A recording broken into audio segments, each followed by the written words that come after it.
Hello friends, welcome to my channel pi plus, जहाँ हम करेंगे कॉम्प्लेक्स टॉपिक्स को सिंपल।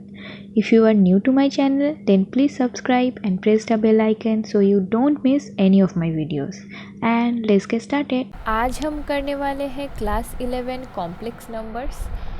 हम सॉल्व करेंगे एम.एल. अग्रवाल एक्सरसाइज 5.2 पर। सॉल्व करने से पहले हम सीखने वाले हैं व्हाट इज़ कॉम्प्लेक्स प्लेन और आर्गेंट प्लेन। कॉम्प्लेक्स प्लेन को ही आर्गेंट प्लेन बोला जाता है, तो वो क्या होता है हम वो सीखने वाले हैं। ओके, तो हम सबको ये पता है कि नंबर लाइन क्या होता है।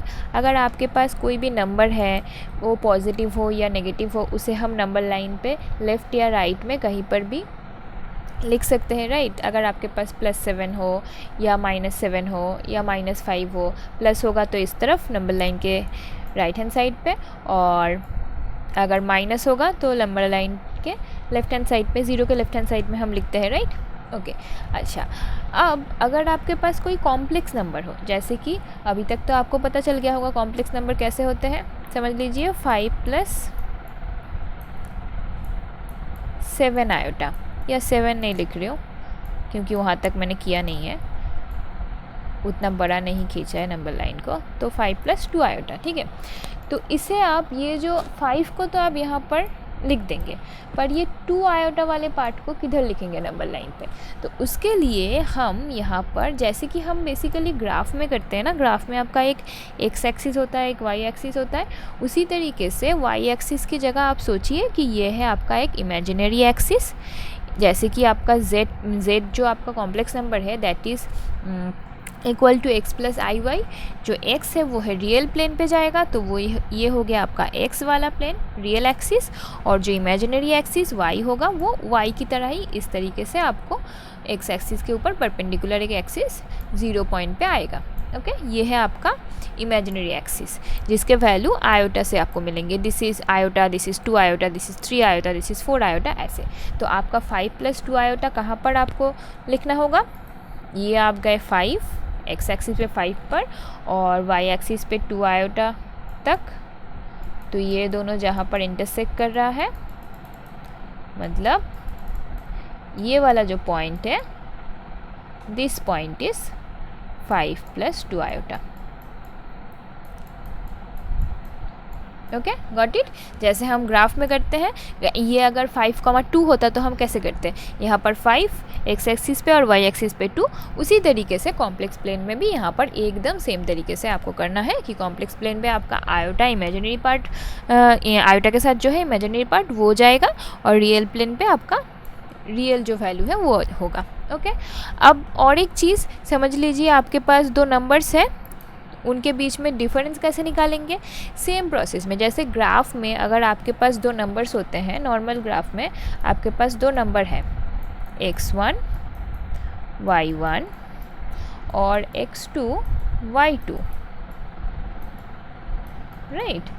तो आप इनके बीच का डिफरेंस कैसे निकालते हैं? डिफरेंस हो जाता है x1 - x2 का whole square plus y1 - y2 का होल स्क्वायर, राइट। ये हो जाता है ना डिफरेंस। उसी तरीके से कॉम्प्लेक्स प्लेन में अगर आपके पास दो पॉइंट्स है, तो उनके बीच में आपका डिफरेंस क्या होना चाहिए? यही होगा, जहाँ पर x होंगे जो रियल पार्ट्स है और y होंगे जो इमेजिनरी पार्ट्स है। लाइक समझ लीजिए आपके पास दो नंबर्स है, एक है 5 + 2 आयोटा, एक है समझ लीजिए 7 + 8 आयोटा, ठीक है ना। तो x1 क्या हो जाएगा? x1 हो जाएगा 5, x2 क्या हो जाएगा? x2 हो जाएगा 7, y1 क्या हो जाएगा 2, और y2 क्या हो जाएगा 8। Got it. अच्छा, ये क्यों आ रहा है? ये फॉर्मूला इस तरीके से कैसे लिख सकते हैं? समझ लीजिए मैं इस एग्जांपल से समझा रही हूँ, मैं 0 से जो इसका डिस्टेंस है ना वो निकाल रही हूँ। समझ लीजिए मैंने x2 y2 लिया 0 0, ठीक है, इजीली समझ जाएंगे आप इसीलिए। तो देखिए, तो फिर ये जो 0 0 से इस पॉइंट का डिस्टेंस होना क्या चाहिए? ये डिस्टेंस होना चाहिए 0 0 से इस पॉइंट का डिस्टेंस।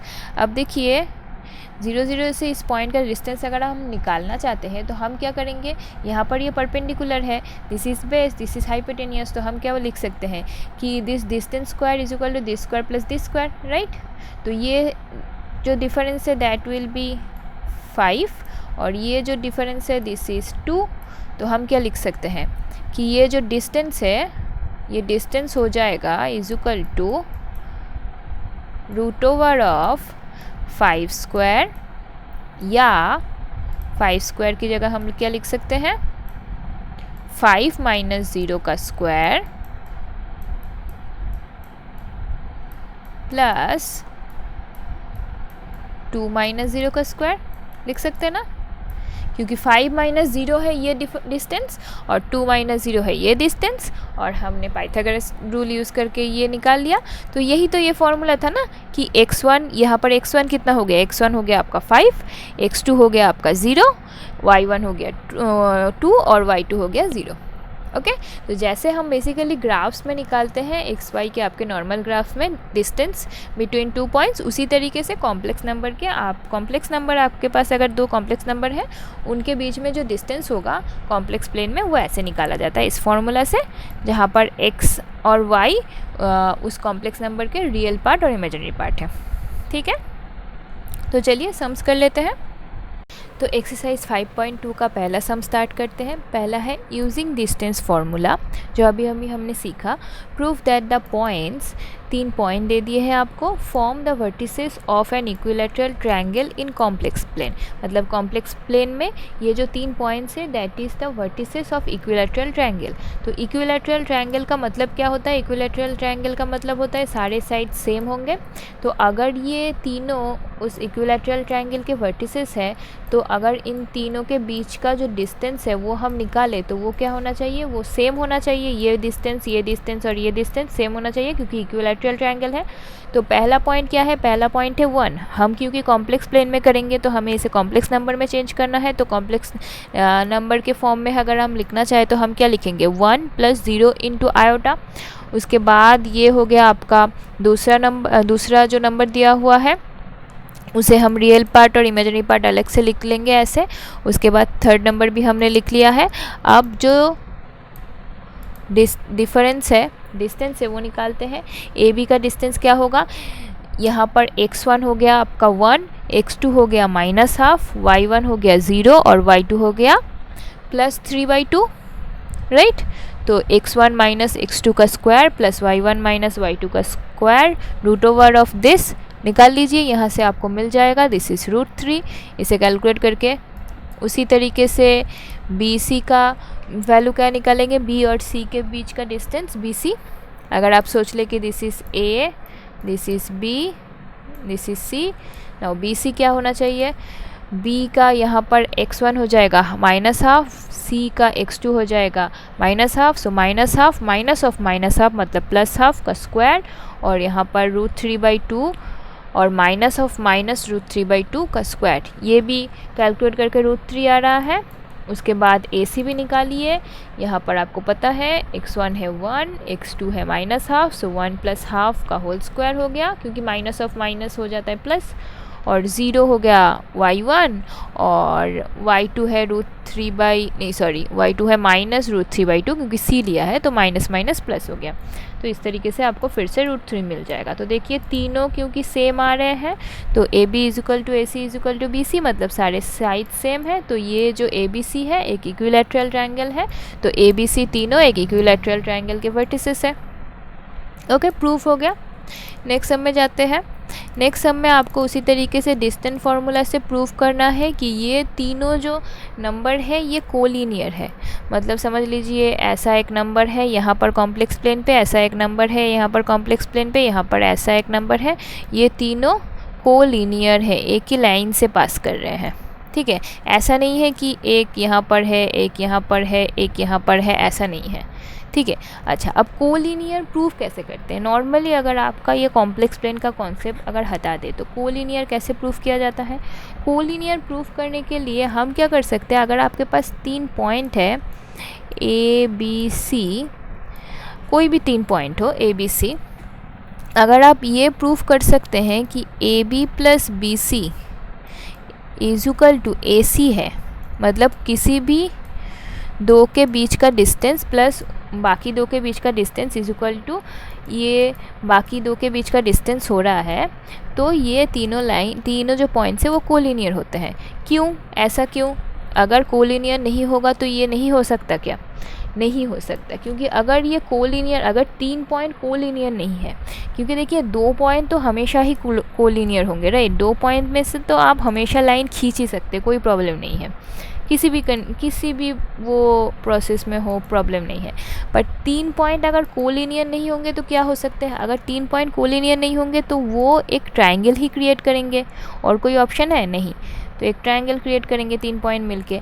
अब ट्रायंगल का एक लॉ होता है कि आपको बचपन में पढ़ाया होगा कि अगर आप ट्रायंगल के किसी भी 2 साइड को ऐड करेंगे तो वो जो तीसरा साइड होता है उससे ज़्यादा होगा। मतलब अगर आप यहाँ पर समझ लीजिए AB है आपके पास, ABC है, तो AB plus AC will be greater than BC। उसी तरीके से BC plus AB will be greater than AC। हमेशा किसी भी 2 साइड को अगर आप ऐड कर रहे हैं तो तीसरा साइड से हमेशा उन दोनों का जो एडिशन है वो बड़ा होना चाहिए, कभी भी कम नहीं हो सकता, ठीक है। ये ट्रायंगल का एक लॉ होता है।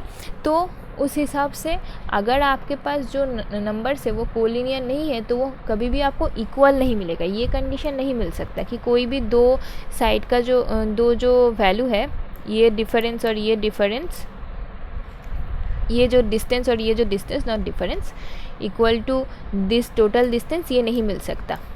This will be always greater than AC होना चाहिए अगर कोलिनियर नहीं है। तो हम इसी प्रॉपर्टी को यूज़ करके ये प्रूफ करेंगे। सेम तरीके से बस सिर्फ डिफरेंस इतना होगा कि ये जो प्रूफ होगा ये कॉम्प्लेक्स प्लेन में हो जाएगा।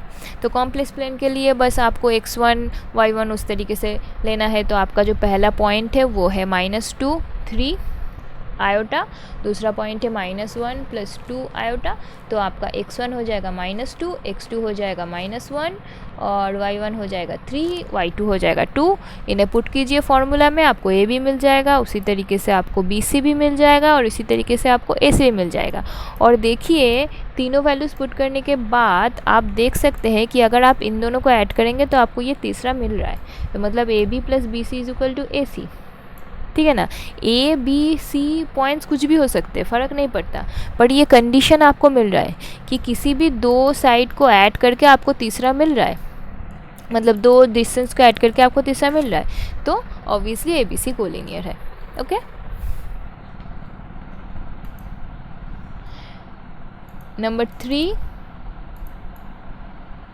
नंबर 3 में आपको बोला है if the points A, B, C and D are represented by the complex number this respectively then show that ABCD is a square. तो आपको 4 पॉइंट्स बोल दिए हैं, आपको इन्हें स्क्वायर प्रूफ करना है। डिस्टेंस फार्मूला से क्या करेंगे, आप चारों साइड्स निकालिए। अगर ये स्क्वायर है ABCD, समझ लीजिए ABCD ऐसा है, ABCD पॉइंट्स है, चारों साइड्स के वैल्यू निकालिए। इक्वल होंगे तो स्क्वायर हो जाएगा, राइट। नहीं इक्वल होंगे तो वो स्क्वायर भी हो सकता है, वो रोम्बस भी हो सकता है।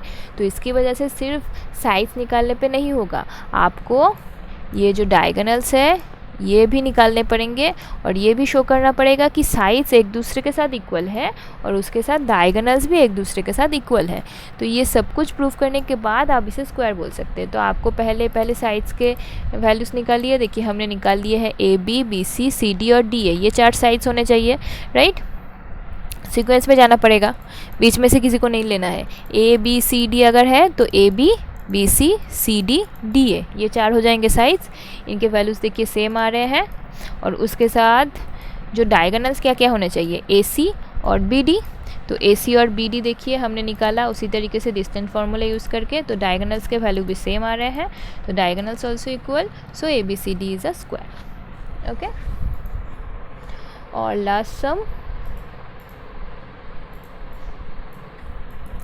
if Z1, Z2, Z3, Z4 are complex numbers, show that they are vertices of a parallelogram in the Argand diagram, मतलब complex plane में, if and only if Z1 plus Z3 is equal to Z2 plus Z4। तो आपको proof करना है कि ये vertices of parallelogram है अगर ये कंडीशन सेटिस्फाई होता है तब।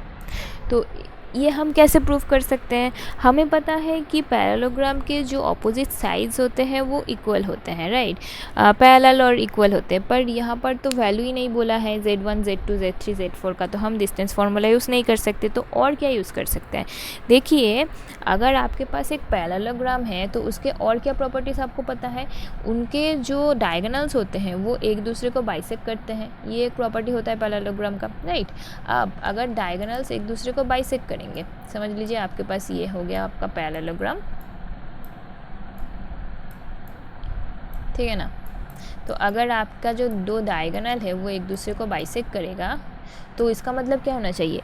एक डायगोनल का जो मिड पॉइंट है और दूसरे डायगोनल का जो मिड पॉइंट है वो इक्वल होना चाहिए, राइट। पैरेललोग्राम का दो डायगोनल का जो मिड पॉइंट्स है वो इक्वल होने चाहिए। अब मिड पॉइंट्स हम कैसे निकालते हैं डायगोनल्स के? अगर ये ABCD पैरेललोग्राम होगा तो कौन से डायगोनल होंगे? डायगोनल होना चाहिए AC और BD, राइट। अगर ABCD इज़ अ पैरेललोग्राम तो डायगोनल्स कौन से होंगे? AC और BD, राइट, और कुछ नहीं हो सकता। तो AC BD के मिड पॉइंट हम कैसे निकालते हैं? मिड पॉइंट का फॉर्मूला क्या होता है? हम दो जो कोऑर्डिनेट्स होते हैं उसे क्या करते हैं? ऐड करते हैं और 2 से डिवाइड कर देते हैं, right. That is the mid point formula. तो उसी को हम यहाँ पर यूज़ करेंगे। तो मिड पॉइंट ऑफ AC हो जाएगा दिस और मिड पॉइंट BD हो जाएगा दिस। अब मिड पॉइंट अगर सेम है तो फिर वो पैरेललोग्राम है, तो मिड पॉइंट को सेम इक्वल कर दीजिए, क्योंकि जो पैरेललोग्राम होता है उसके डायगोनल्स एक दूसरे को बाइसेक्ट करते हैं। तो वहाँ से हम लिख सकते हैं कि ये दो इक्वल होंगे तभी ये पैरेललोग्राम होगा। तो यहाँ से देखिए ये कंडीशन हो गया। तो ये प्रूफ हो गया कि इस कंडीशन पे ये जो है ABCD वो पैरेललोग्राम होगा। Okay, got it? I hope you understood today's topic. If you have any doubts, questions or suggestions, do comment below or email me. And if you like my work, don't forget to like my videos.